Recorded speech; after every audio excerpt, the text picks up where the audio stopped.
Hey everyone! My name is Sarah Johnson and I'm a pediatric occupational therapist and part of the infant development team here at Emerge Pediatric Therapy. And I'm also a CLC or a certified lactation counselor. And I'm here today to talk to you about torticollis. First of all, what exactly is torticollis? Torticollis is a tightening on one side of the neck from the sternocleidomastoid muscle that causes a tilt in one direction and a rotation in the other direction. And typically in infants with torticollis, we see a tilt in one direction, the turn in the opposite direction. We also can see some general limited mobility of the neck. So they might have difficulties turning to both sides. They might follow a caregiver with their eyes more than they do with their neck. One shoulder could be higher than the other when you're looking at them laying down. And they also could demonstrate a preference for breastfeeding on one side or a complete inability to breastfeed on the other side. So those are symptoms that we typically see with torticollis. And I now want to go over what an easy way to see if your infant might have torticollis is.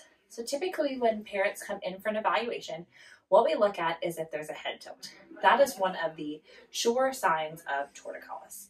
Typically I tell parents to go through your phone, look at any pictures of your infant laying down or in the car seat and see if their head is tilted to one side. If there is a tilt, then we might want to look at some potential for torticollis. Now, when we're looking at torticollis, torticollis can affect either side of the neck, and torticollis actually affects two different movements.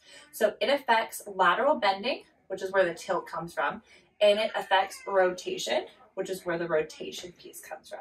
So it's important to understand that it can affect either side of the neck and to understand what side torticollis your infant has, because that changes how you set up the environment.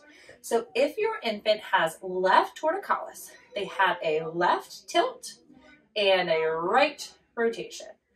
The key for the side of the torticollis is follow the tilt.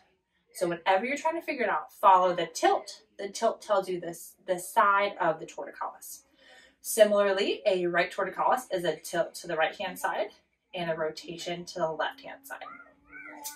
Now, it's really important to know that this is two different movements of the neck because you're going to address these different ways. The best way to address torticollis is to work with a skilled provider, either an occupational therapist or a physical therapist, who will give you exercises to do to target not only the neck muscles, but also look at the core and the hips, as torticollis can cause asymmetries in other parts of the body. One thing you can work on at home, however, is the rotation. So if your infant has a preference for turning to the right, what you are going to work on is turning to the left for everything you're working on with that infant. This can be how they're laid down on the crib. So however they're laid down, if they have that preference for right, you're going to want them to turn to the left-hand side to see you when you walk in the room. If your infant is already sitting and working on solid foods at the table, you are going to position yourself. If they have that preference for right, position yourself on the left. So they're having to turn each time they want to look at you. Same thing with tummy time or playing on the floor. That right preference, we're going to put the toys to the left. Typically, I look for a diagonal and then go past so that you're getting a good amount of rotation. And finally, you can look at the placement of the car seat in the car if you are in the car a lot with your infant. If you have any questions regarding today's video or any concerns about your infant and torticollis, please reach out on our website and fill out an initial inquiry form, and we'll be more than happy to answer any questions you might have. Thanks!